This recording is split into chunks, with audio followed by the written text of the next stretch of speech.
দর্শক চলে আসলাম এখানে, এক বড় ভাই এখানে মাথা হাত দিয়ে বসে আছে। আচ্ছা বড় ভাই, আপনার কি হয়েছে?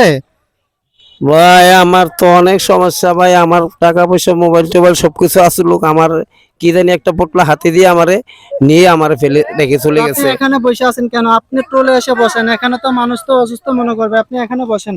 এখন বলেন বিস্তারিত কি হয়েছে আপনার? আমি বাসার থেকে বেরোইছি, আমার সাথে 8-10 হাজার টাকা ছিল, একটা মোবাইল ছিল। জি জি জি তারপরে আমাকে 5-6 জন পোলাপাইন বললো যে চাচা ওঠেন, আপনি কোথায় দেবেন? তাই আমি বললাম যে আমি অমুক জায়গায় যাবো। জি জি তো অমুক জায়গায় যাবো বললো না, আমার ছেলেপেলা ধইরা গাড়িতে উঠাইছে। জি জি গাড়িতে উঠাইয়া মাইক্রোমাইজে উঠাইছে আমারে। উঠানোর পরে আমি আর বলতে পারি না, আহারে, ছেলেরা কি করছে না করছে আমি আর বলতে পারি না। পরে আপনার আমি হাতে কিছু দিয়েছিল নাকি? আমার হাতে একটা পোটলা দিয়েছিল। পোটলা? হ্যাঁ, এটা কি আমার কি কইছে বলে চাচা এটা দিয়েছিল? আপনি এটা ধরেন, আপনার গাড়িতে উঠাইতেছি। হাই, তা আমার হাতে সাধারণ দিছে, মানুষের সাথে এই ঘটনাটা বেশি ঘটে। আমারে এটা হাতে দিছে, দিয়া আমাকে গাড়িতে উঠাইছে। গাড়িতে উঠিয়ে মাইক্রোমেজে লইছে। এরপরে আমাকে কতক্ষণ গাড়ি চালাইছে এটা আমি ঠিক বলতে পারি না। অনেকক্ষণ পরে দেখি, আমার তো একটা মনে হয় আমি 10টা বাজে উঠছি জি জি মনে হয়। আমাকে এখন কটা বাজতেছে? এখন তো 6টার কাছাকাছি বাজছে। আমাকে 4টা বাজে, আর আমি 4টা বাজে আমি জ্ঞান ফিরছে, আমি দেখি এখানে। এখন আমি ভাই, আমি কোন জায়গায় আমি নিজেও জানি না।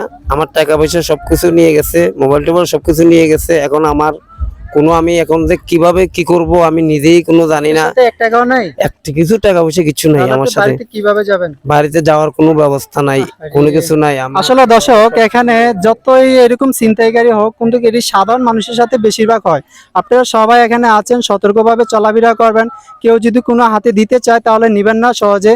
উপকার করতে গেলে অনেক সমস্যা হয়ে যায় এখন বর্তমান যুগে। আপনাকে যদি কেউ বলে যে ভাই এখানে একটা টাকার পোটলা আছে বা একটা স্বর্ণের পোটলা আছে, কখনো হাতে নিবেন না। হাতে নিলে আপনি ধরা খাবেন, কারণ এটা কি জানি একটা মেডিসিন দেওয়া থাকে, এটা সাথে থাকলে নাকি সব জ্ঞান হারায়। এখানে এক ভাই এখানে আসে দেখি আমি, এখানে বসে রয়েছে, ওনার সবকিছু হারিয়ে ফেলছে, এখন তো উনি দিশেহারা। আচ্ছা বলেন এখন কিভাবে বাড়িতে যাবেন? এখন কিভাবে যাব আমি নিজেও জানি না। এখন দেখতেছি, এখন তোমরা তো আমাকে উঠে নিছো, এখন তোমরা যদি আমার একটা ফসলা করো, একটা ব্যবস্থা করো, তাহলে আমি যেতে পারবো আর কি। না হলে তো আমার আর যাওয়ার কোনো পথ নাই। এখন আমি এই পর্যায়ে আসছি, কারণ আমার যেখান থেকে আমার হারা নিছে আমি আর কোনো চিনিও না, হারার কোনো আচ্ছা চিনিও না। দর্শক, ওনার কথা বুঝলাম যে উনি এখন দিশাহারা হয়ে গেছে। আসলে আপনি কি এখন কিছু খাবেন? পানি খান। এখন এখন খাবেন? এখন তো আমার পেটে খিদে আছে। আমার তো বললাম না 10টা বাজে, এখন কে খাওয়ায় কি কি করে। আমার তো কেমন পাগলের মতন মানুষে দেখতেছে, কেউ আমার সাথে কথা বলে না। আচ্ছা ভাই, এখানে তো দোকানও নাই, এখন কি খাওয়া যায়? এখানে দোকানে কি আছে? এখানে দোকানে তো কিছু নাই, আসলে কি খাওয়াবো? আসলে আমার তো এরকম সাধারণ মানুষ দেখলে আমার খুব মায়া হয়, কিন্তু এরকম কিভাবে যে হয়ে যায়, সাধারণ মানুষের সাথে বেশিরভাগ এই কাজটা হয়ে যায়। আচ্ছা ভাই, আপনি সাধারণ, এখানে একটা রুটি আছে, রুটিটা খেয়ে পানি খান। একটা পানি দাও এখানে। পানি পানি পানি আছে? হ্যাঁ, একটা একটা পানি দাও। লন, এটা খাইয়ে আপনি এখন কোন রকম মাথা ঠিক করেন, তারপর আপনার সাথে কথা বলবো। আচ্ছা আপনার ঠিক গাড়ি আছে ভাড়ার ভাইয়া। ব্যবস্থা করে দেবো। ধন্যবাদ ভাইয়া, অনেক অনেক ধন্যবাদ ভাইয়া। আমি তো দিশাহারা হয়ে গেছি ভাই। আমার কেউ মানে কি কোনো যাওয়ার খাওয়ার কোনো এবিলিটি কিছু আমার সাথে নাই।